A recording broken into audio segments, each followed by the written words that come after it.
go here. Okay. Once again, happy Sabbath and good morning to everyone.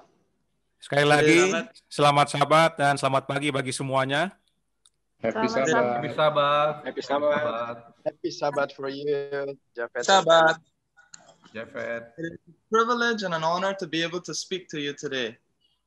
Suatu kesempatan istimewa untuk dapat berbicara kepada kita semua pada hari ini.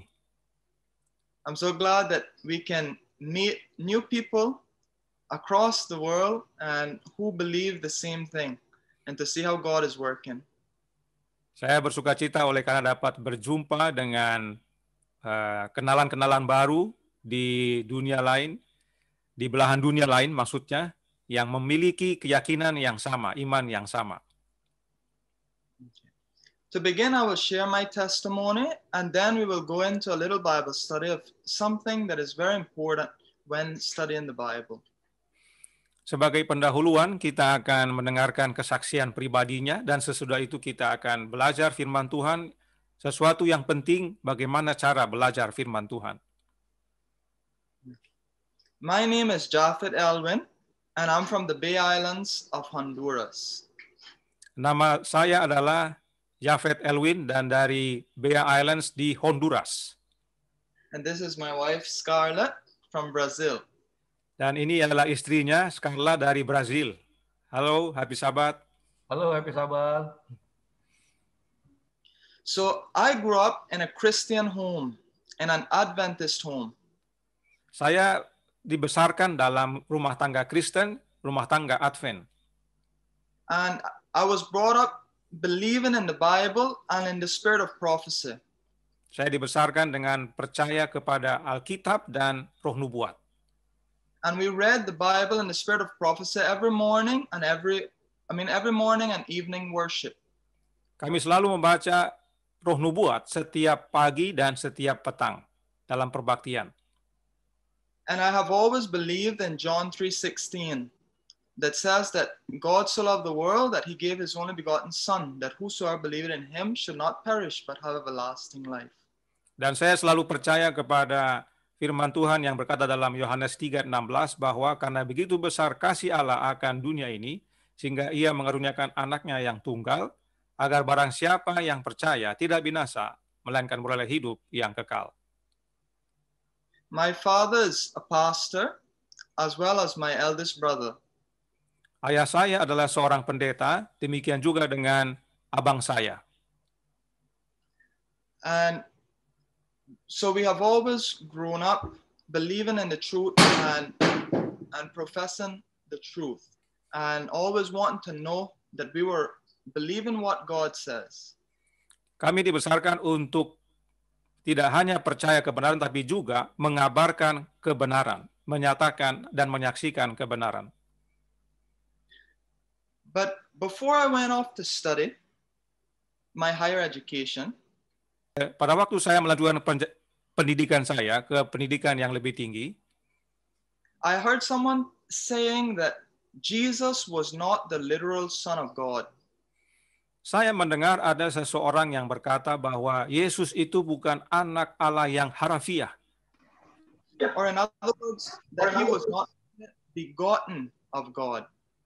Dengan kata lain, dia tidak diperanakkan dari Allah. And this startled me. I said to myself, this is not what the Bible says. And surely this is not what the church believes. Hal ini mengejutkan saya karena ini bukan yang Alkitab nyatakan dan ini bukan yang gereja yakini. So I went and asked my eldest brother, the one who is now a pastor, what he thought about this view. Jadi saya menanyakan kepada abang saya yang adalah seorang pendeta, apa pandangannya terhadap pendapat tersebut. And he referred to some of Ellen White's statements and told me to go and see what she said about it. Dan dia menyarankan kepada saya untuk melihat tulisan-tulisan Roh Nubuat atau yang ditulis oleh White dan lihat apa yang dikatakannya. And so I went to study those different statements that he had told me, and I found them in the book Evangelism. Dan dia memberikan kepada saya kutipan-kutipan yang saya baca yang rupanya terdapat dalam buku Evangelism. And in this book, I found a part of a chapter with subheadings stating the word Trinity. And there I read some quotes from Ellen White that seemed to defend the Trinity. Dan pada waktu saya baca kutipan-kutipan yang dia berikan, itu terdapat dalam bagian yang memiliki subjudul dengan kalimat Trinitas, yang mana isinya adalah kutipan-kutipan yang mempertahankan atau membela Trinitas. Now, this book was not compiled by Ellen White, but rather by Leroy Froome, the man especially responsible for bringing the Trinity doctrine into our church. Nah, buku ini bukan disusun oleh Nyonya White, tetapi oleh seorang yang bernama Leroy Froome, yang mana dialah yang bertanggung jawab membawa doktrin Trinitas ke dalam gereja Advent. And it was he who placed the subheadings with the word Trinity and not Ellen White. Dialah yang membuat judul atau judul kecil tersebut Trinitas dan bukan Nyonya White. However, at reading these statements, I was confused, and it seemed to me that Ellen White was contradicting the Bible. Pada waktu saya membaca hal ini, saya bingung karena sepertinya Nyonya White bertentangan terhadap Alkitab. But I said this cannot be, because she's a prophetess, and so she cannot speak something contrary to the Bible.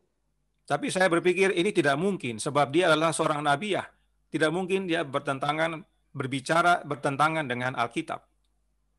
Then I said, maybe God is lying to me, because in his word, but then in his word, he cannot lie. God cannot lie.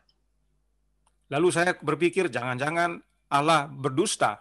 Tapi saya berpikir Allah tidak dapat berdusta.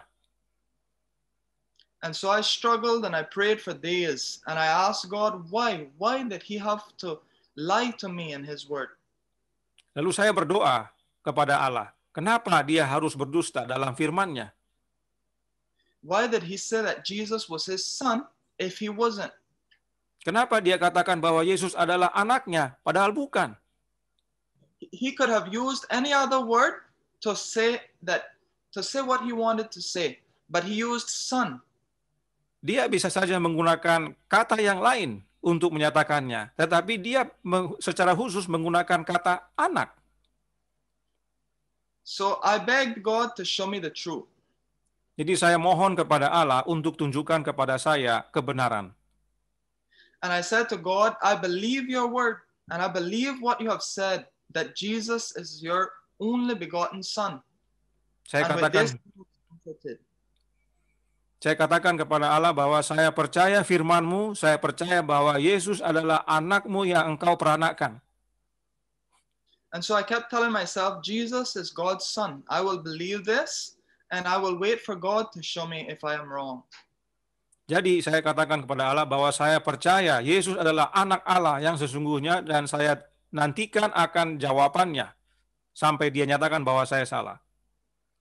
And so time passed, and in 2015, I went to the Philippines to study theology in the Adventist University of the Philippines. Dan sebagaimana waktu berlalu, saya melanjutkan pendidikan saya ke Adventist University di Filipina tahun 2015. And there I met my wife, who is from Brazil, and so I learned Portuguese with her. Di sana saya berjumpa dengan istri saya yang berasal dari Brazil, dan darinya saya belajar bahasa Portugis. And so one day I was watching a video on YouTube that was talking about, there was a person asking questions and making Ellen White answer.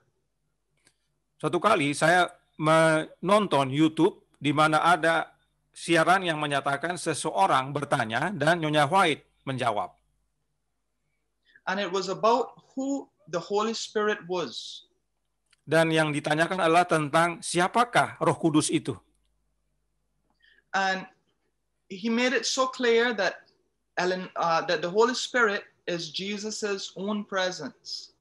Dan jawabannya dengan jelas dinyatakan bahwa Roh Kudus itu adalah kehadiran Kristus itu sendiri. So Ellen White's quotes in that video completely destroyed the idea of a Trinity. Jadi video tersebut secara seutuhnya menghancurkan doktrin Trinitas. And so I said, if she makes it so clear that the Holy Spirit is Jesus, then she must make it very clear that Jesus is the only begotten Son of God. Jadi, jika Nyonya White dapat menjelaskan dengan jelas bahwa Roh Kudus itu adalah kehadiran Kristus itu sendiri, maka dia juga dapat menjelaskan dengan jelas bahwa Kristus itu adalah anak Allah. And so I began to study some more, and I found that she taught just what the Bible teaches. And she made it very clear that Jesus is the literal and divine only begotten Son of God. Jadi, saya pelajari lagi, dan saya dapati bahwa dia mengajarkan sesuai Alkitab bahwa Yesus adalah anak Allah yang Bapa peranakan, anak ilahi Bapa. And so I called my dad, who was in Honduras, and he told me he had been studying the very same thing and sent me some material to read. Lalu saya menghubungi ayah saya di Honduras dan menyatakan akan hal ini, dan rupanya ayah saya juga mempelajari hal yang sama, dan dia membagikan kepada saya beberapa materi untuk dipelajari. And then I called my eldest brother, who was he was already in Austria, and he told me he had been studying the same thing, and I explained what he believed. Dan saya juga menghubungi abang saya yang saat itu melayani di Austria, dan dia juga sedang mempelajari hal yang sama, dan dia menyatakan apa yang dia dapati. And so I was so amazed at how God's Spirit was working. Saya sangat terkejut dan kaget oleh karena bagaimana Roh Kudus itu bekerja di antara mereka. We were all separated and yet studying the same thing and finding the same truth. Kami terpisah dari satu sama lain, tetapi mempelajari satu hal yang sama dan menemukan kebenaran yang sama. And I thank God that He had answered my prayer to make the truth clear to me. Dan saya berterima kasih kepada Allah oleh karena Dia telah menjawab doa saya dan menyatakan kebenaran itu kepada saya. Now, in the College of Theology and AUP, the Adventist University of the Philippines, they teach the students the Trinity doctrine. Di Departemen Teologi di Adventist University di Filipina, mereka mengajarkan doktrin Trinitas. And one day, one of my teachers was saying that those who do not believe in the Trinity do not believe in the Holy Spirit and do not believe that Jesus is divine. Ya, jadi suatu hari profesornya atau gurunya mengajarkan bahwa mereka yang tidak percaya kepada doktrin Trinitas, tidak percaya akan Roh Kudus, tidak percaya bahwa Yesus adalah ilahi. And so I spoke up and I told him that's not true. Lalu saya memberanikan diri untuk berbicara dan menyatakan bahwa itu tidak benar. I told him some might believe that. I told him that some might believe that, but those who believe in the Bible believe that there's one God, there's Jesus Christ, His Son, and the Holy Spirit is the Spirit of God and of Christ. Jadi, yang kami yakini adalah bahwa sesuai Alkitab, ada satu Allah, dan Dia mempunyai anak, yaitu Yesus Kristus, dan mereka mempunyai roh, yaitu Roh yang Kudus. That the Holy Spirit is their presence and power and life. Bahwa Roh Kudus itu adalah kehadiran mereka, kuasa dan hidup.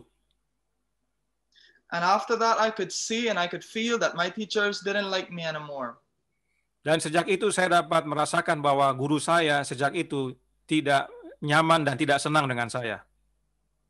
And I was no more called to participate in anything or invited to preach anymore.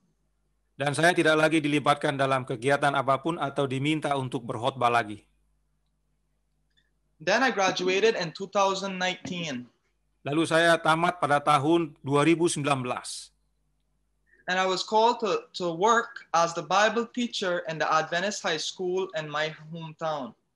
Dan saya dipanggil menjadi guru agama di sekolah Advent di kampung halamannya. And it was my plan to use the books, Patriarchs and Prophets, Prophets and Kings, The Desire of Ages, Acts of the Apostles, and The Great Controversy. Dan saya berencana untuk menggunakan buku-buku Ya, para nabi dan bapa, para nabi dan raja, kemudian Kisah para rasul. kisah para rasul, kerinduan segala zaman, dan kemenangan akhir untuk sebagai buku pelajaran. And my plan was to use these books as my guidebooks. Ya, jadi saya berencana untuk menggunakan buku-buku itu sebagai buku penuntun pelajaran. And so while studying with the students, I would study these books to share it with them.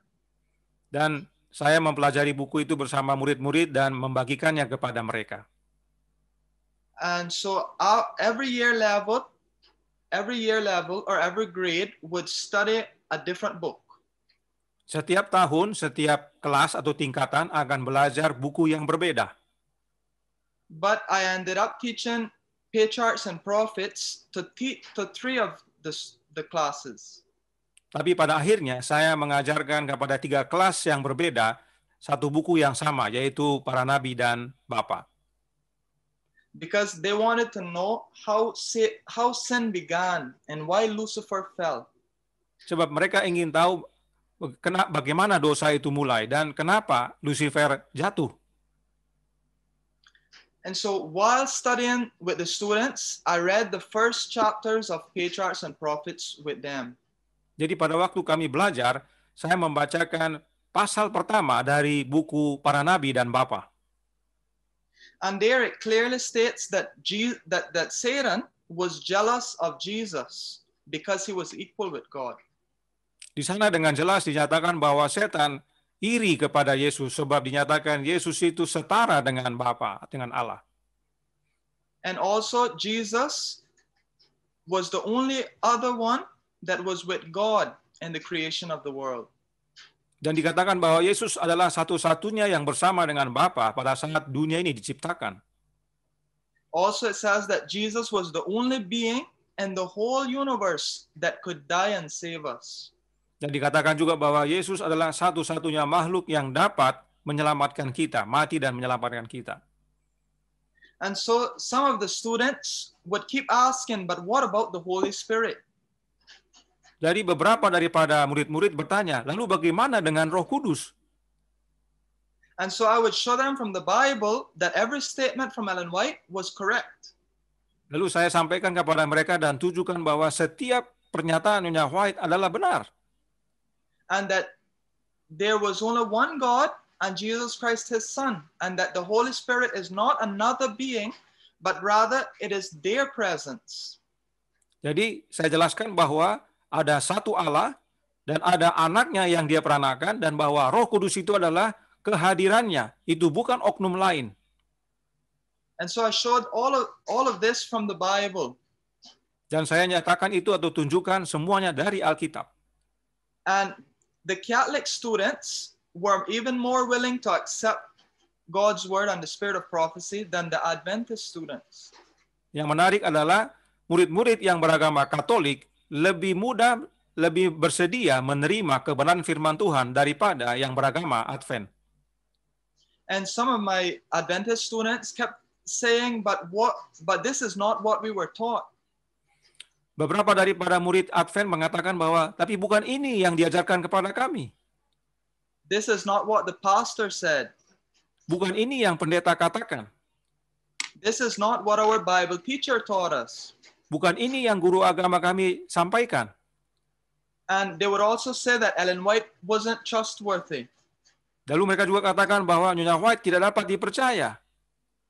And they said that there were verses that clearly teach a Trinity. And so I told them to bring the verses.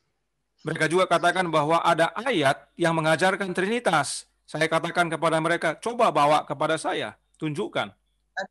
And then we would study it together with the whole class. Kemudian kita pelajari bersama dengan seluruh kelas. But they never brought it. Tapi mereka tidak pernah batang bawa itu ayat. So the local conference heard about it. Jadi, konferensi setempat mendengar akan hal tersebut. And I was called in by the conference president and was asked to stop teaching what I was teaching. Dan saya menerima penyampaian daripada ketua conference untuk menghentikan pengajaran itu. And I told him that I could not do that. Saya katakan kepada ketua conference, saya tidak bisa lakukan itu. Because to do that, I would have to stop using the Bible and the spirit of prophecy.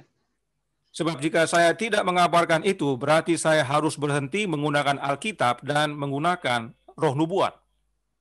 And how would I answer the questions that the students wanted to ask? Dan bagaimana saya dapat menjawab pertanyaan daripada murid-murid?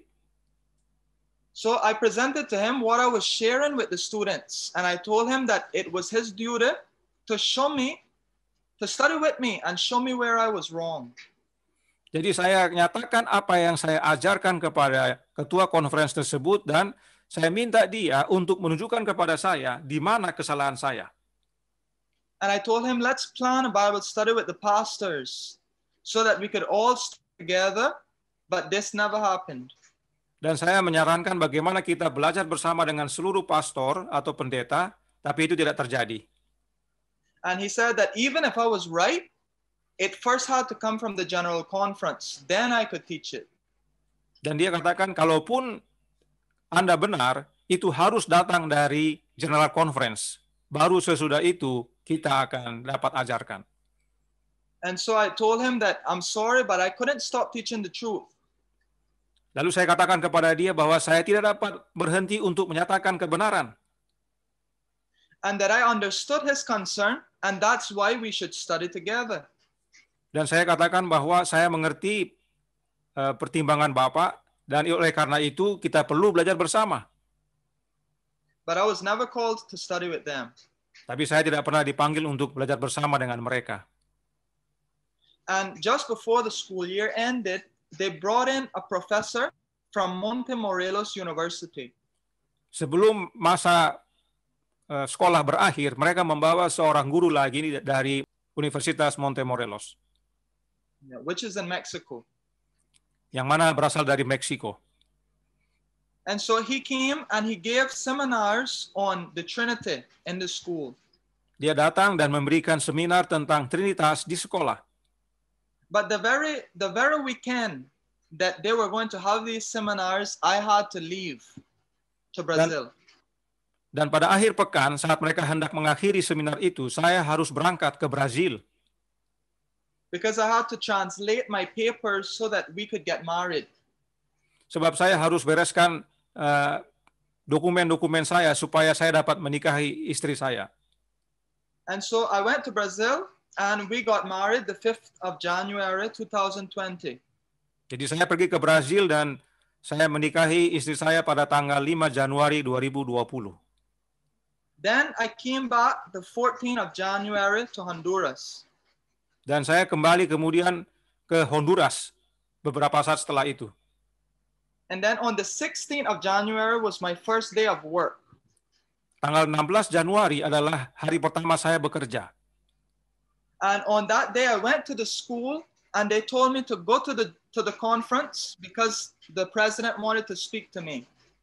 Dan pada saat itu saya diminta untuk ke conference sebab ketua conference hendak berbicara kepada saya. And so I went there and the pastor told me that just like I would work in any other company and do what they told me to do, it was the same with the conference. I had to teach what they told me to teach. Jadi, apa yang mereka lakukan adalah sama seperti sebuah perusahaan, bahwa apa yang diperintahkan kepada kita, itulah yang harus kita kerjakan dan lakukan. Demikian juga dengan conference ini, apa yang mereka sampaikan dan perintahkan, itulah yang harus saya ajarkan. And so I showed him again that what I was teaching and showing the students was only passages from the Bible and from the spirit of prophecy. Saya katakan bahwa apa yang saya ajarkan kepada siswa hanya dari Alkitab dan juga roh nubuat. And I told him I could not stop teaching the truth. Dan saya katakan saya tidak dapat berhenti menyatakan kebenaran.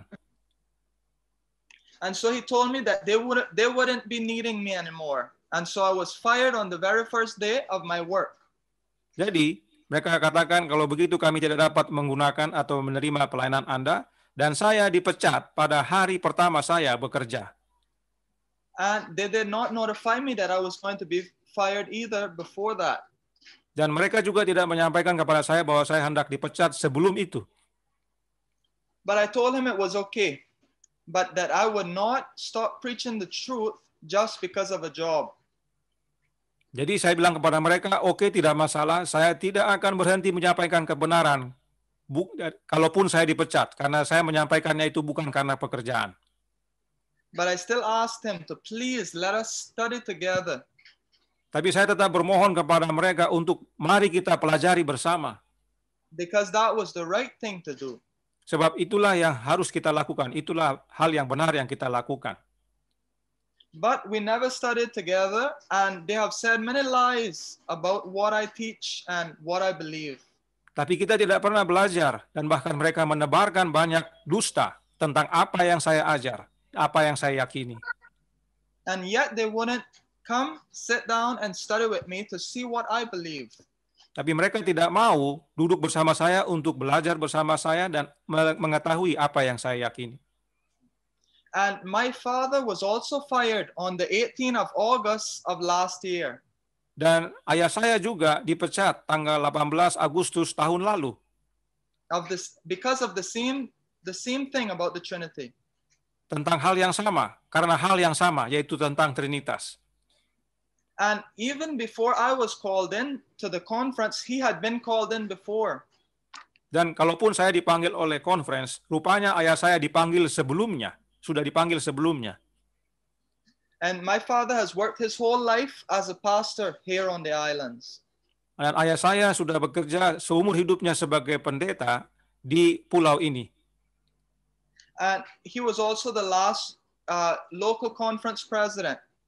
Dan dia juga adalah ketua conference yang terakhir. And so it was a little more difficult for them to fire him because of his influence and being in the church for so long.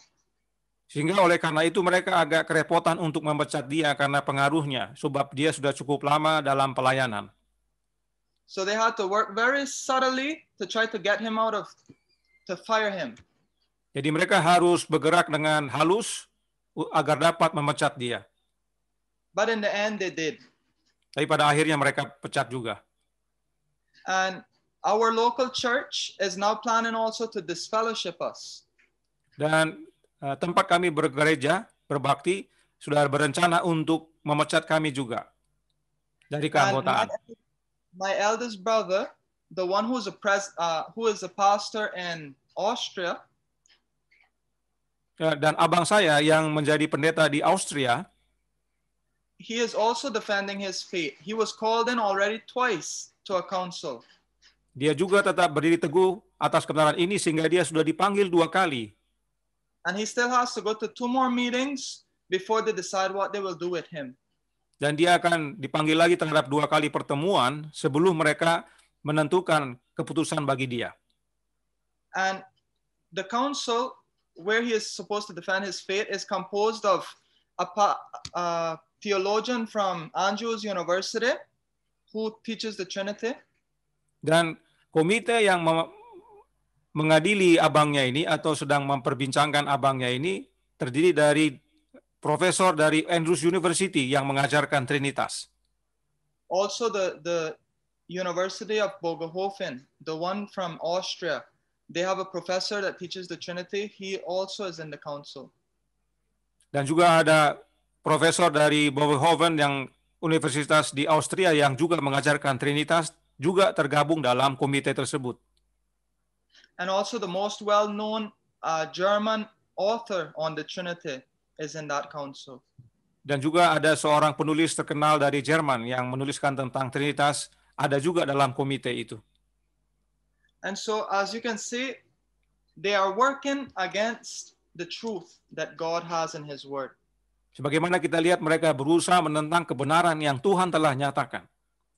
But we thank God because we are much happier now than we would have been.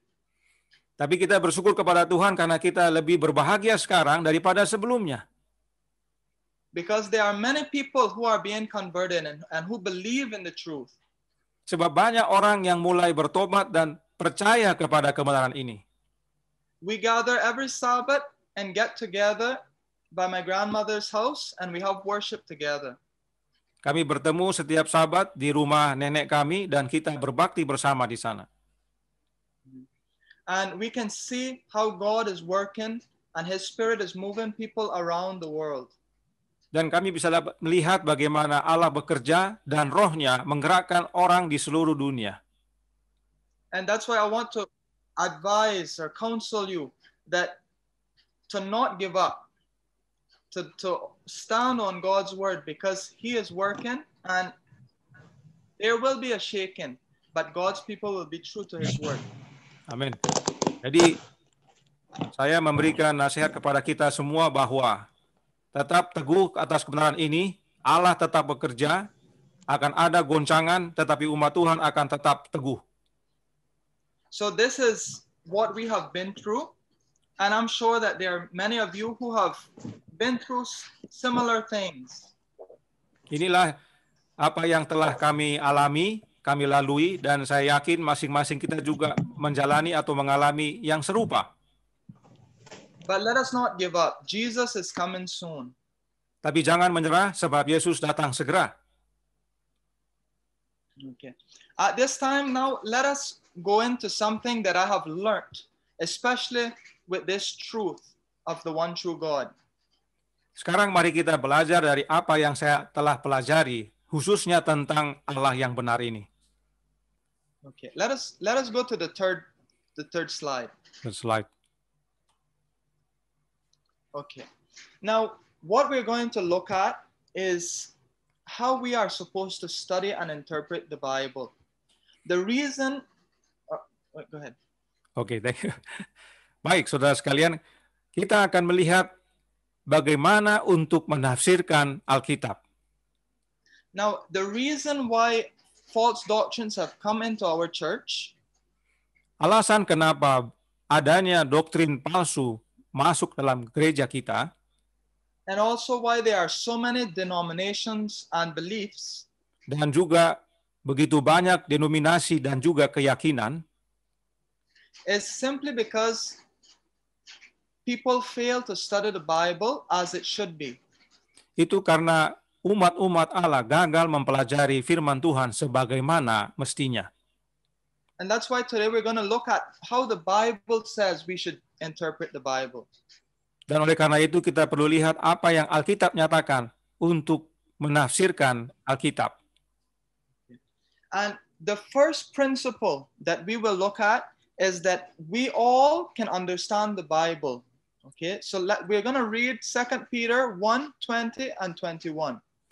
Kita akan lihat bahwa bagaimana membaca Alkitab. Kita baca 2 Petrus 5 ayat 21. Yang terutama harus kamu ketahui ialah bahwa nubuat-nubuat dalam kitab suci tidak boleh ditafsirkan menurut kehendak sendiri, sebab tidak pernah nubuat dihasilkan oleh kehendak manusia, tetapi oleh dorongan Roh Kudus orang-orang berbicara atas nama Allah. Okay, now what is this verse telling us? Oke, sekarang apa yang ayat ini nyatakan kepada kita? You know, the hardest part of the Bible to understand is prophecy. Bagian Alkitab yang sulit dipahami adalah nubuatan. And yet the Bible tells us that prophecy is not of any private interpretation. Namun Alkitab katakan bahwa nubuatan itu bukanlah sesuatu yang khusus untuk dimengerti. So in other words, we do not have to depend on a pope, on a priest, on a pastor, on an elder to interpret the Bible for us.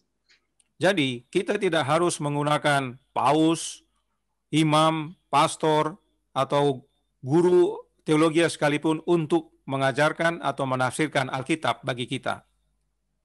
Now, that does not mean that I can interpret the Bible one way and you can interpret the Bible one way. No. What it means is that when we sincerely seek God for knowledge, He will impart it to us. Hal itu bukan berarti saya bisa menafsirkan menurut saya sendiri, lalu saudara menafsirkan menurut saudara sendiri. Bukan. Tapi itu adalah untuk mengizinkan Allah menyatakan kepada kita, mengungkapkan kepada kita. And so if I am studying here the Bible and you're studying there in Indonesia, if the Holy Spirit is leading, we will come to the same conclusions. Jadi, sebagai contoh, saya belajar Alkitab di sini, di Honduras, dan kita belajar di Indonesia. Oleh karena pimpinan Roh Kudus, kita akan menemukan satu kebenaran yang sama. But we must study the Bible for ourselves.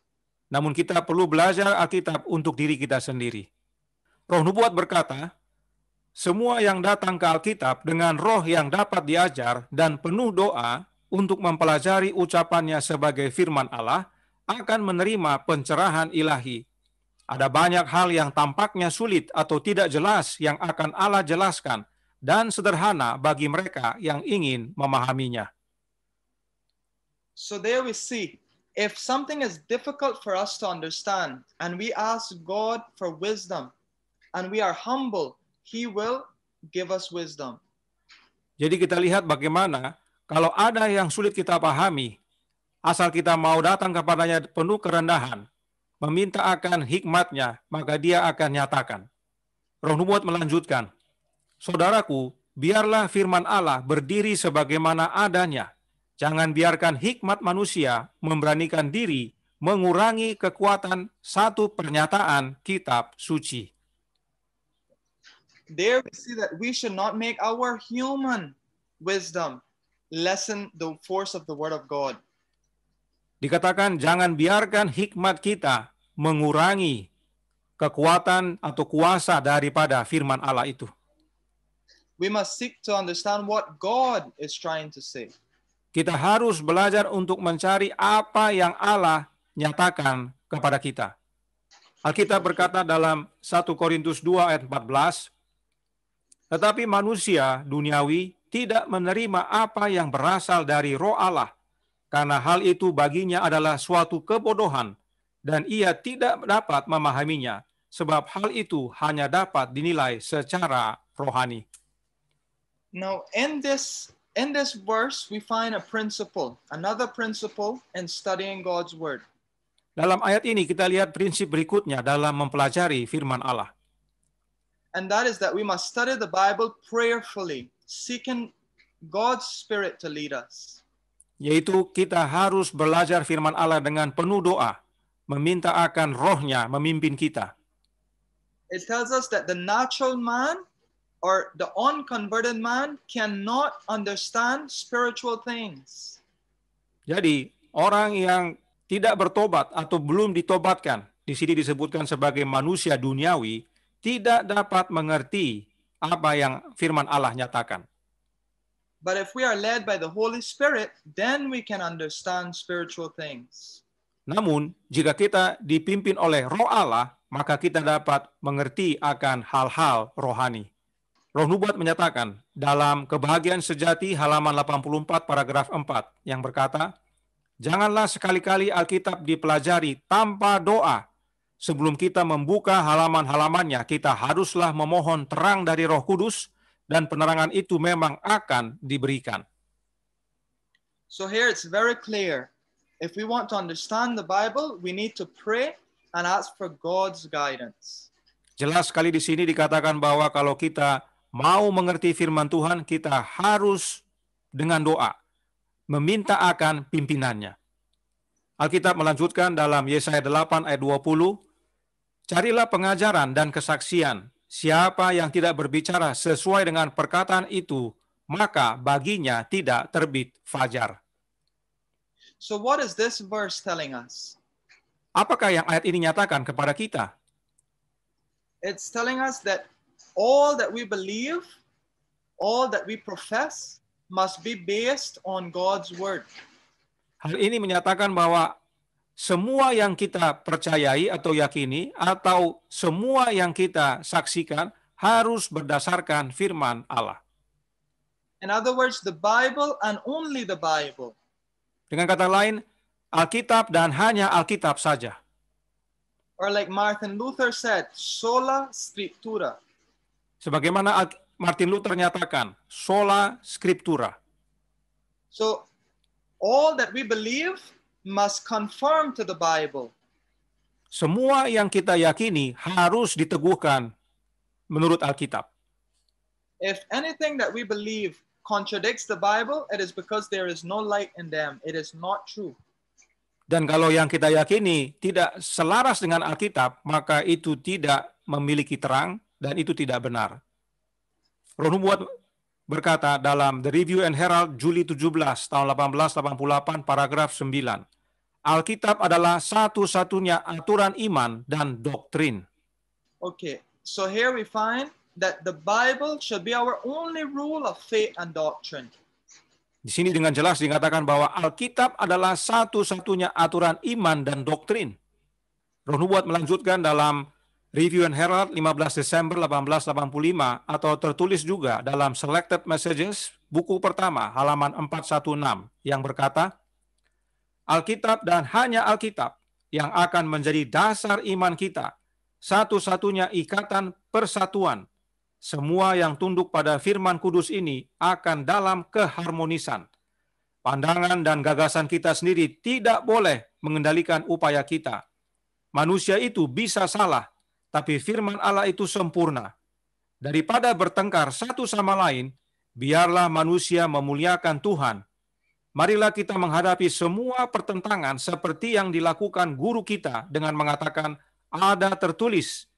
Mari kita angkat panji yang di atasnya tertulis Alkitab, aturan iman dan disiplin kita. So the Bible is our only creed. We do not adhere to man-made theories or man-made creeds, but only to the Bible. Jadi, Alkitab itulah dasar iman kita. Kita tidak mendasarkan iman kita atas ajaran atau buatan manusia. Alkitablah dasar iman kita. And everything that we believe should be able to be found in the Bible. Apapun yang kita yakini harus ada di dalam Alkitab. Selanjutnya, dalam buku Kemenangan Akhir halaman 626 paragraf 1, Nyonya White menuliskan, akan tetapi Allah mempunyai suatu umat di atas dunia ini yang mempertahankan Alkitab, dan hanya Alkitablah sebagai standar semua doktrin dan dasar dari segala pembaharuan. Pendapat-pendapat kaum terpelajar, kesimpulan-kesimpulan ilmu pengetahuan, ringkasan doktrin atau keputusan-keputusan konsili kegerejaan yang banyak dan saling bertentangan seperti gereja-gereja yang diwakilinya, suara mayoritas, tidak satu atau semua ini harus dianggap sebagai bukti untuk menerima atau menolak suatu ajaran iman keagamaan. Sebelum menerima suatu doktrin atau petunjuk, kita harus menuntut, demikianlah firman Tuhan, untuk mendukungnya. So, as we see here, even if the majority believe one thing and we see it's not in accordance with the Bible, we should not believe it. Jadi, meskipun mayoritas meyakini sesuatu dan itu tidak sesuai dengan firman Tuhan, kita tidak harus menerima itu. The Bible is supposed to decide what is right from wrong. Alkitablah yang menentukan mana yang benar, mana yang salah. Alkitab berkata dalam 2 Timotius 3 ayat 16, segala tulisan yang diilhamkan Allah. So, the principle brought to view here is that we must consider the whole Bible when studying. Prinsip yang dinyatakan oleh ayat ini adalah bahwa kita harus mempelajari Alkitab seutuhnya, seluruhnya. We cannot only study or believe in only one part of the Bible. Kita tidak dapat percaya atau belajar hanya satu bagian daripada Alkitab. If we do that, we won't have the complete picture. Jika kita lakukan itu, maka kita tidak dapatkan gambaran seutuhnya, gambaran lengkapnya. So we must study all of the Bible to see what God is saying. Jadi kita harus mempelajari Alkitab secara utuh, secara keseluruhan, agar kita mengerti apa yang Allah nyatakan. Alkitab melanjutkan dalam Yesaya 28 ayat 10, sebab harus ini, harus itu, mesti begini, mesti begitu, tambah ini, tambah itu. So we've just seen that we must consider the whole Bible.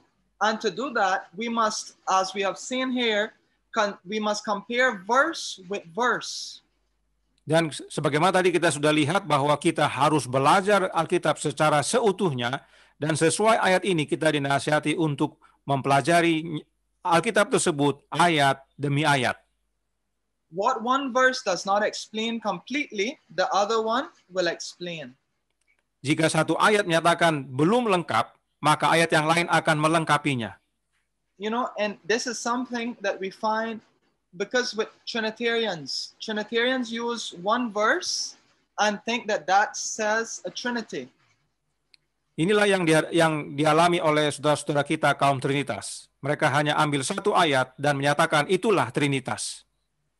But they do not consider what the other verses tell us. Mereka tidak mempertimbangkan ayat yang lain yang dinyatakan dalam Alkitab. But if we study the Bible completely, we will find that the Bible speaks one language. Padahal jika kita mempelajari Alkitab secara seutuhnya, Alkitab berbicara satu bahasa. And it teaches only one doctrine, Dan itu mengajarkan hanya satu doktrin, not two. bukan dua. Alkitab berkata dalam Kisah 17 ayat 11, orang-orang Yahudi di kota itu lebih baik hatinya daripada orang-orang Yahudi di Tesalonika, karena mereka menerima firman itu dengan segala kerelaan hati, dan setiap hari mereka menyelidiki kitab suci untuk mengetahui apakah semuanya itu benar demikian. Brothers and sisters, here we find a principle that has really been neglected by our church. Saudara sekalian, ayat ini menyatakan suatu prinsip yang telah ditinggalkan atau diacuhkan oleh gereja kita. Here we find that these people studied the scriptures to see if what Paul was saying was the truth.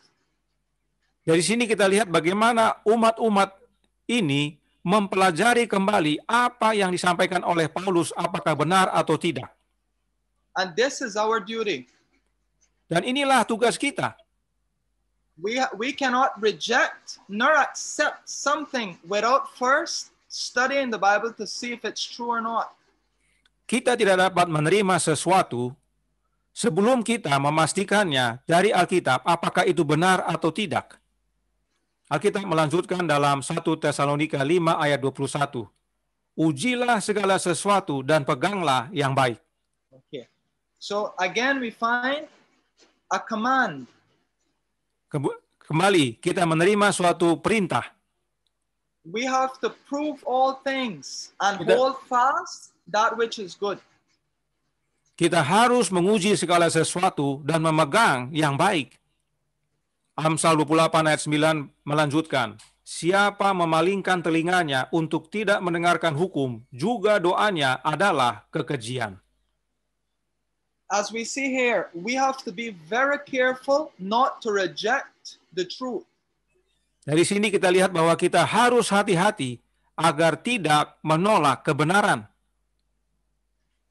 Many people say, but they hear something new and they say, but that's not important for my salvation. Banyak orang katakan bahwa pada saat mereka mendengarkan akan hal ini, mereka bilang ini tidak ada hubungannya dengan keselamatan saya. Or I don't have time to study that. Atau mereka katakan, oh saya nggak punya waktu untuk belajar akan hal ini. But the Bible tells us that what we have heard, we have to now prove. Tapi Alkitab katakan bahwa apa yang kita dengar, kita harus uji. And if we turn away our ear from the truth, then our very prayer is an abomination to God. Dan kalau kita tidak mendengarkan akan kebenaran itu, maka doa kita adalah kekejian. We will be without excuse before God. Kita tidak dapat pembelaan di hadapan Allah. Roh Nubuat menyatakan dalam Membina Pendidikan Sejati, halaman 173, paragraf 3. Tidak cukup hanya mengetahui apa yang telah dipikirkan atau dipelajari orang lain dari hal Alkitab. Setiap orang di dalam pengadilan memberikan pertanggungjawaban tentang dirinya sendiri di hadirat Allah, dan masing-masing harus mempelajari apakah kebenaran itu untuk dirinya sendiri. Brothers and sisters, isn't that very clear? Saudaraku dalam Tuhan, apakah ini tidak jelas? We have a duty to study for ourselves and see what is the truth. kita punya tugas atau tanggung jawab untuk belajar akan kebenaran itu. Because one day we will have to give an account to God. Sebab satu hari nanti kita harus memberikan pertanggungjawaban di hadirat Allah. We don't have to worry about what our father and our mother believed. Jangan khawatir dengan apa yang ayah atau ibu kita yakini, Or what the pastor and the elder and the members believe. atau pendeta, atau ketua, atau umat-umat yakini. We have to make sure that we can prove from the Bible what we believe. Kita masing-masing harus dapat membuktikan dari Alkitab apa yang kita yakini. Roh Nubuat melanjutkan dalam Sabbath School Workers April 1, 1892, paragraf 4. Pokok demi pokok kebenaran harus diselidiki, karena tidak ada batasan pada kebenaran Allah, dan dalam pembelajarannya, minat yang paling hidup harus dirasakan oleh para guru dan murid, agar mereka dapat mengetahui apa yang telah Allah firmankan. Selama bertahun-tahun, suara Allah telah berkata kepada kita, goncang, goncang, goncang. Pelajarilah setiap pokok kebenaran agar Anda sendiri mengetahui apa itu kebenaran yang berbeda dari yang salah. Biarkan siswa mencari sendiri agar mereka mengetahui hal-hal yang mendalam tentang Allah. Biarlah pekerjaan ini dilakukan dalam Roh Kristus. Jangan membatasi siswa. So once again, every point of our faith, every doctrine, we have to investigate. Jadi kembali, pokok demi pokok akan kebenaran harus diselidiki. Because we have to know what is right from wrong. Sebab kita harus tahu yang benar dibanding yang salah. And this is what God wants us to do.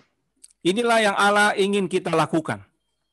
Firman Tuhan berkata dalam Wahyu 22 ayat 18 dan 19 yang berkata, Aku bersaksi kepada setiap orang yang mendengar perkataan-perkataan nubuat dari kitab ini. Jika seorang menambahkan sesuatu kepada perkataan-perkataan ini, maka Allah akan menambahkan kepadanya malapetaka yang tertulis di dalam kitab ini. Dan jikalau seorang mengurangkan sesuatu dari perkataan dari kitab nubuatan ini, maka Allah akan mengambil bagiannya dari pohon kehidupan dan dari kota kudus, seperti yang tertulis di dalam kitab ini. Brothers and sisters, this is the last principle that we're going to look at today. Saudaraku dalam Tuhan, ini adalah prinsip terakhir yang kita lihat dalam Alkitab yang kita akan pelajari sabat ini. And this is perhaps the one that is most neglected in our church.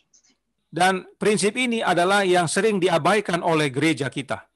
Here the Bible is telling us that we should not add nor take away from the Bible. Di sini Alkitab katakan jangan tambah atau jangan kurangkan. So what it's saying is that we must take the Bible as it reads. Artinya kita harus membaca Alkitab atau menerima yang Alkitab nyatakan sebagaimana itu dibaca. Because what does it mean to take away or to add to the Bible? Apa artinya menambah atau mengurangi dari Alkitab? It's when we read a part of the Bible and then we say, you know, it says this, but it doesn't really mean that. Hal itu adalah menyatakan apa yang Alkitab nyatakan dan berkata bahwa sebenarnya bukan itu yang dinyatakan. Or we read a verse and we say, it says this, but it really means another thing. Atau mengatakan bahwa ayat ini berkata ini, tapi sebenarnya maknanya ini. We want to change the obvious meaning of the Bible.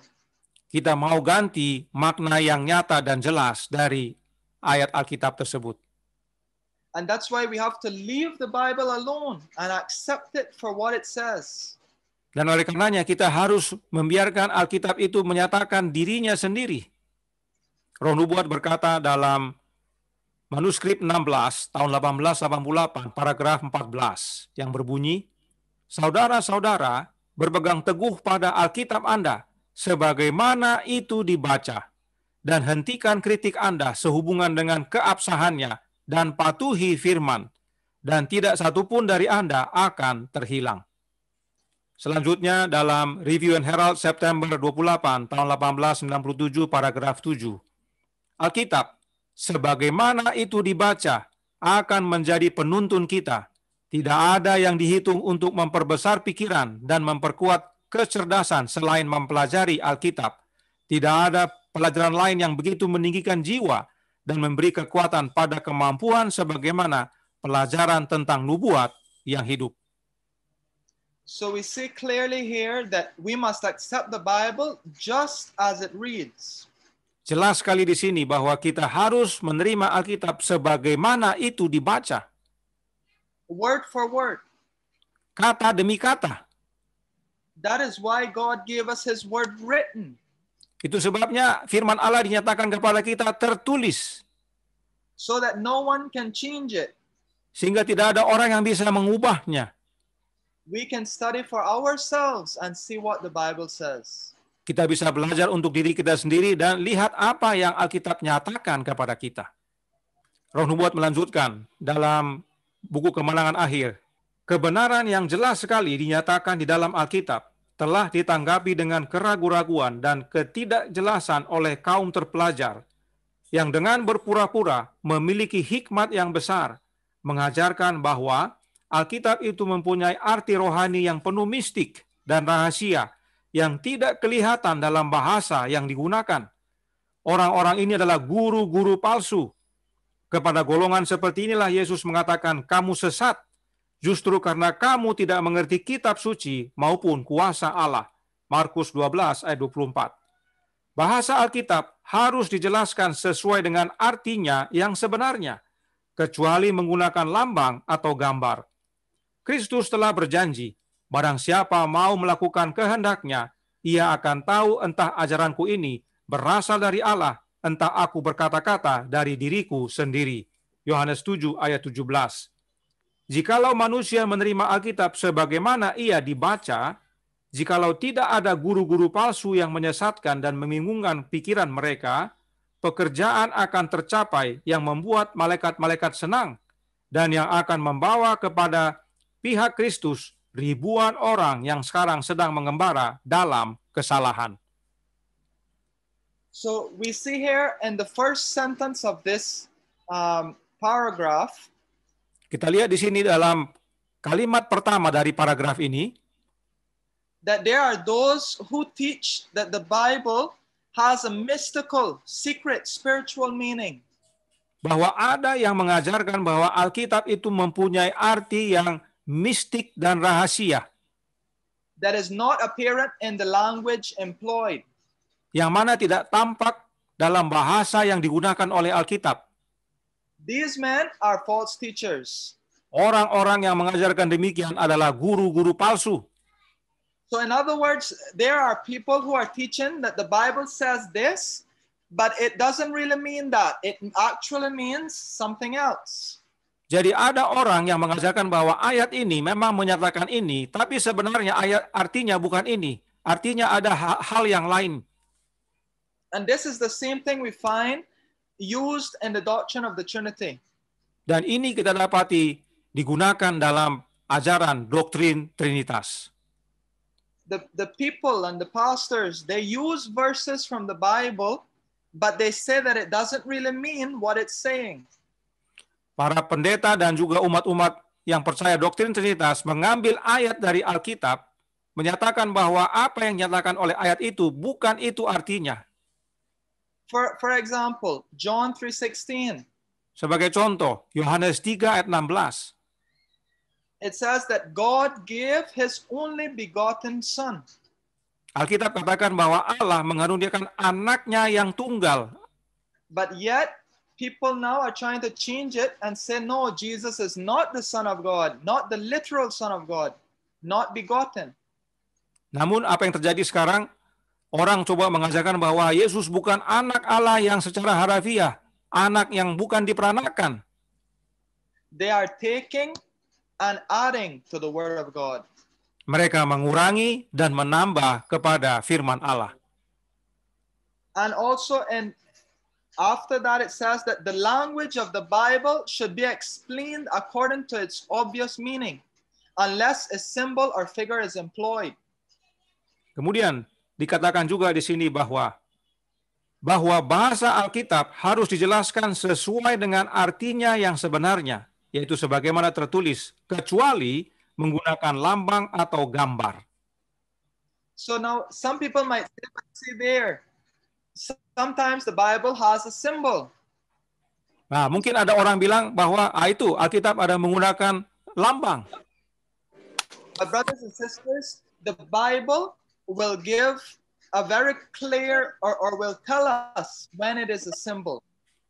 Saudaraku dalam Tuhan, Alkitab akan nyata dan jelas menyatakan kapan itu adalah lambang atau simbol. It will give us a very good reason to believe so. Alkitab akan nyatakan dengan jelas apakah itu lambang atau simbol untuk kita percayai. And so that is why we must study the scripture to make sure whether it is a symbol or whether it is not. Oleh karenanya kita perlu mempelajari firman Allah dengan benar agar mengetahui apakah itu lambang atau bukan. Because like the word only begotten, Sebagai contoh, kata anak tunggal. they say it does not mean that. Mereka katakan itu bukan artinya demikian. But everywhere in the Bible that is used, it's used to mean born, the only born. Padahal kalimat tersebut digunakan dalam Alkitab semuanya mempunyai arti anak yang diperanakkan, anak yang dilahirkan. The Bible does not give us any reason to believe that is a symbol. Alkitab tidaklah menyatakan sedikit pun tentang bahwa itu adalah sesuatu yang bersifat simbol atau lambang. In fact, all of Christ's followers in the Bible, and even God himself, twice said that Jesus was his only begotten son. Bahkan para pengikut Kristus dalam Alkitab dan terlebih lagi Allah Bapa itu sendiri 2 kali menyatakan bahwa Yesus adalah anaknya yang dia peranakkan. So brothers and sisters, it is our duty to study for ourselves. Jadi saudaraku dalam Tuhan, adalah tugas kita untuk belajar bagi diri kita sendiri. To take the Bible as it reads. Dan terima apa yang dinyatakan oleh Alkitab. And to prove all things. Dan menguji segala sesuatu. Let us not be deceived. Janganlah kita mau ditipu. But let us stand on God's word and what he says. Biarlah kita berdiri di atas firman Allah dan apa yang dia nyatakan. So brothers and sisters, I hope that this Bible study has taught you something new. Jadi saudaraku dalam Tuhan, kiranya belajar Alkitab ini telah membawa sesuatu yang baru bagi kita. God wants us to know what is truth. Allah mau kita tahu apa itu kebenaran. And brothers and sisters, it is time for us to go back to the Bible and to study all of our doctrines. Dan sudah saatnya bagi kita untuk kembali kepada Alkitab dan mempelajari seluruh doktrin kita. To be able to defend what we believe with God's word. Sehingga kita dapat berdiri dan mempertahankan apa yang kita yakini berdasarkan firman Allah. So, brothers and sisters, I want to thank you for having me here. Saudaraku dalam Tuhan, saya berterima kasih boleh menerima saya untuk melayani saat ini. And for giving us the chance to share our testimony and something to encourage you from the Bible. Dan mengizinkan saya untuk memberikan kesaksian pribadi saya dan membagikan apa yang Alkitab nyatakan bagi kita. And it is my prayer that we all can go to heaven. Dan adalah doa saya adalah semua kita dapat masuk surga. Sure. Let us have a word of prayer. Our loving and our gracious Father, Allah Bapa yang penuh kasih dan we thank you for this privilege of being able to study your word. kami bersyukur atas kesempatan ini untuk belajar firman-Mu. And for sharing how you have worked in our lives. Dan membagikan apa yang Kau telah lakukan dalam hidup kami. Father, we pray that you continue to lead your church into all truth. Bapa, kiranya Engkau terus memimpin umat-Mu ke dalam seluruh kebenaran. And that one day we can soon go to heaven when Jesus comes. Dan pada akhirnya kami semua dapat diangkat ke surga bersama Kristus. Father, I pray that you be with each one of us. Bapa, kiranya Engkau berserta kami semua. May your spirit abide in our hearts and in our homes. Kiranya Roh-Mu tinggal dalam hati kami dan rumah kami masing-masing. This is my prayer in Jesus' name. Amen. Inilah doa kami dalam nama Yesus. Amin.